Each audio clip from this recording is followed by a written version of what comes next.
ఏం చేస్తాం? అయ్యో, మా స్వామి వారిని అలా ఇలా నిరూపిస్తారు మీరు.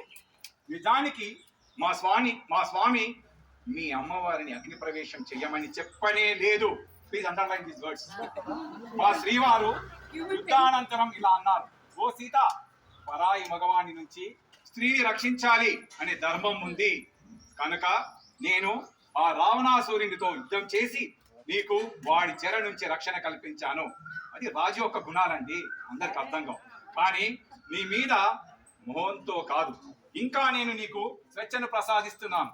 నీవు ఎక్కడికైనా నీ ఇష్టం వచ్చిన చోటికి వెళ్ళి స్వేచ్ఛగా జీవించవచ్చు అని అన్నారు మా శ్రీరామచంద్రులు.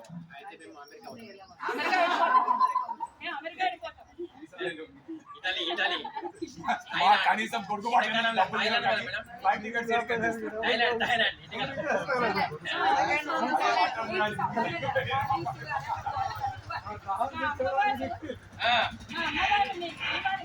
చాలా బాధపడి, రామా, హనుమంతుడిని నా దగ్గరికి పంపినప్పుడే ఈ మాట చెప్పి ఉంటే అప్పుడే ప్రాణత్యాగం చేసి ఉండేదాన్ని.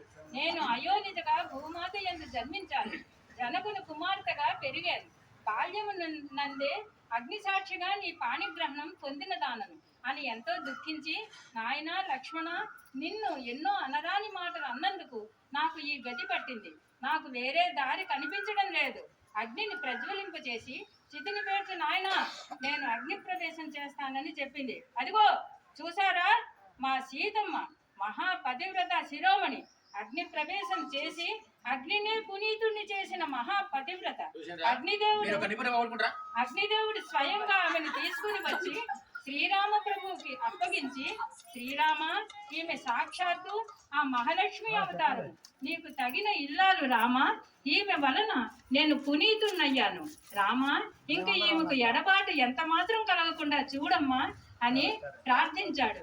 అప్పుడు మీ ప్రభు ఏమన్నాడో కాస్త వివరించండి. మరి ఏమి తట్టుకోలేకుండా గొడుగు విసనకర్ర